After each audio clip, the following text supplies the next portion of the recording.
নমস্কার বন্ধুরা, radio Veritas Asia Bangla বিভাগের সাপ্তাহিক সংবাদ পরিক্রমায় আপনাদের প্রত্যেককে স্বাগত জানাই। আসুন প্রথমেই দেখে নেওয়া যাক সংবাদ শিরোনাম।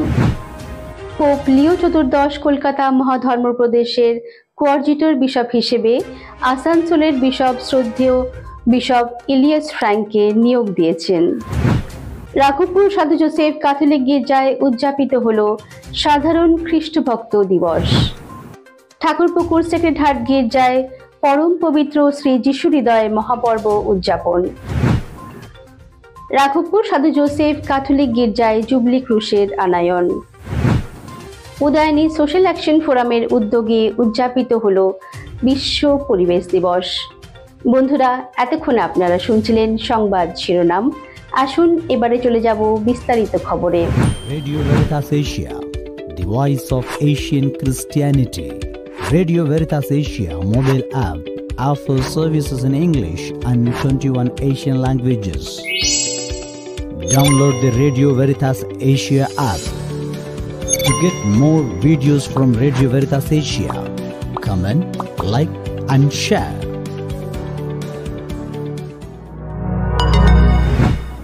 পোপ লিও চতুর্দশ কলকাতা মহাধর্মপ্রদেশের কোয়ার্জিটর বিশপ হিসেবে আসানসোলের বিশপ শ্রদ্ধেয় বিশপ ইলিয়াস ফ্র্যাঙ্ককে নিয়োগ দিয়েছেন। পোপ লিও চতুর্দশ কলকাতা মহাধর্মপ্রদেশের কোয়ার্জিটর অর্থাৎ সহকারী বিশপ হিসেবে আসানসোলের মাননীয় বিশপ ইলিয়াস ফ্র্যাঙ্ককে নিয়োগ দিয়েছেন। বিশপ ইলিয়াস ফ্র্যাঙ্ক 15 আগস্ট 1962 সালে কর্ণাটকের ম্যাঙ্গালোরে জন্মগ্রহণ করেন। 23 এপ্রিল 1993 সালে তিনি কলকাতা মহাধর্মপ্রদেশের জন্য পুরোহিত রূপে অভিষিক্ত হন। কলকাতায় আন্তঃধর্মপ্রদেশীয় ট্রাইব্যুনালের একজন বিচারক হিসেবেও তিনি কাজ করেছেন। শিক্ষাক্ষেত্রে বিশেষ অভিজ্ঞ বিশপ ইলিয়াস ফ্র্যাঙ্ক 2007 সাল থেকে রোমে ক্যানন আইনের অধ্যাপক হিসেবে কাজ করেছেন এবং অনেক বই ও গবেষণামূলক প্রবন্ধ প্রকাশ করেছেন। এছাড়া ভ্যাটিকানের বিভিন্ন দপ্তরে একজন বহিরাগত বিচারক ও পরামর্শদাতা হিসেবে দায়িত্ব পালন করেছেন। প্রয়াত পোপ ফ্রান্সিস 3 জুলাই 2023 খ্রিস্টাব্দে তাকে আসানসোলের বিশপ হিসেবে নিয়োগ দেন এবং 24 আগস্ট 2023 তারিখে তিনি বিশপ হিসেবে অভিষিক্ত হন। রাঘবপুর সাধু যোসেফ ক্যাথলিক গির্জায় উদযাপিত হল সাধারণ খ্রিস্টভক্ত দিবস।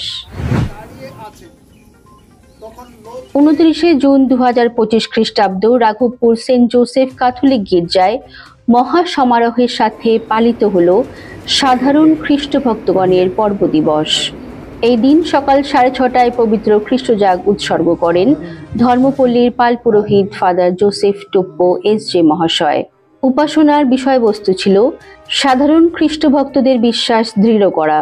প্রথম ও দ্বিতীয় পাঠের পর মঙ্গল সমাচার পাঠ হয় এবং যাজক উপদেশের মাধ্যমে এই দিনের মাহাত্ম্য বুঝিয়ে দেন। এরপর ধর্মপল্লীর সকল সংগঠনের নেতৃস্থানীয় প্রতিনিধিরা বেদির সামনে নতজানু হয়ে সংকল্পবদ্ধ হন যে আগামী দিনেও তারা মণ্ডলীর জন্য একইভাবে তাদের দায়িত্ব ও কর্তব্য পালন করবেন।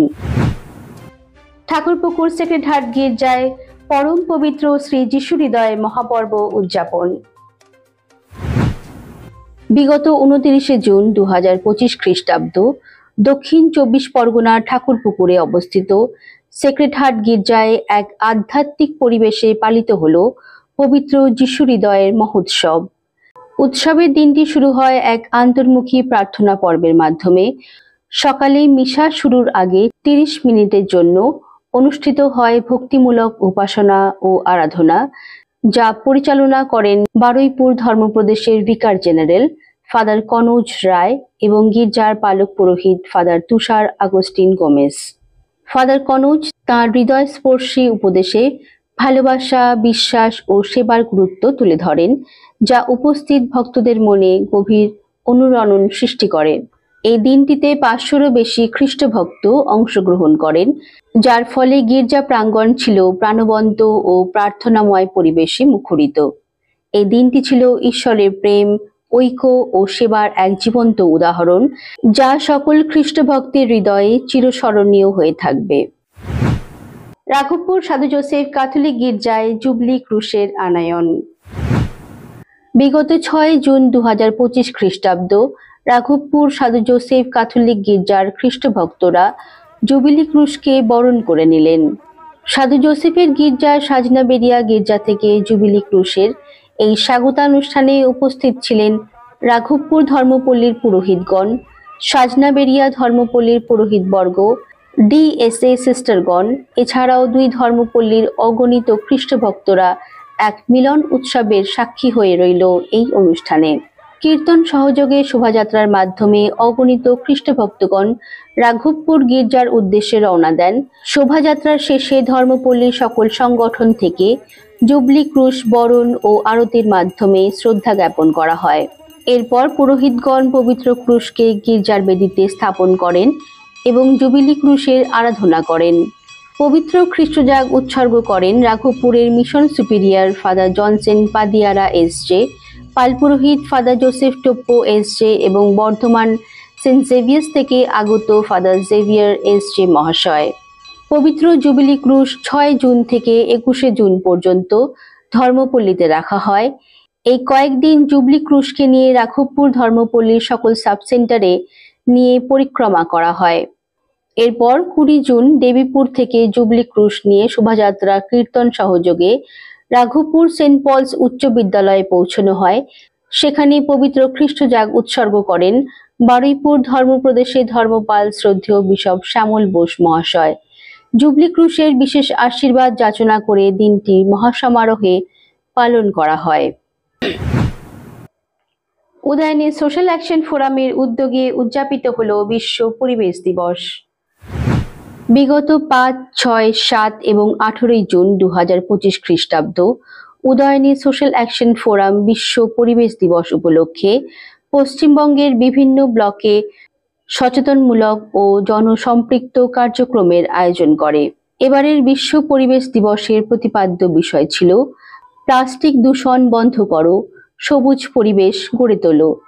এই আয়োজনের মূল উদ্দেশ্য ছিল পরিবেশ সংরক্ষণ ও প্লাস্টিক বর্জনের গুরুত্ব জনসাধারণের কাছে তুলে ধরা। স্থানীয় স্বনির্ভর গোষ্ঠীর সদস্যরা স্লোগানের মাধ্যমে একটি সচেতনমূলক র্যালি করেন এবং একটি ছোট নাটক পরিবেশন করেন, যেখানে পরিবেশ রক্ষার বার্তা তুলে ধরা হয়। উদয়নীর পরিচালক ফাদার জন কেরকেট্টা এসজে এবং কর্মীবৃন্দ গুরুত্বপূর্ণ বক্তব্য রাখেন, যেখানে প্লাস্টিক দূষণের ভয়াবহতা ও তার প্রতিকার নিয়ে আলোচনা করা হয়। বন্ধুরা, এতক্ষণ আপনারা দেখছিলেন সাপ্তাহিক সংবাদ পরিক্রমা। এতক্ষণ আমাদের সঙ্গে থাকার জন্য আপনাদের প্রত্যেককে জানাই অসংখ্য ধন্যবাদ। সবাই ভালো থাকবেন, সুস্থ থাকবেন এই কামনা করি।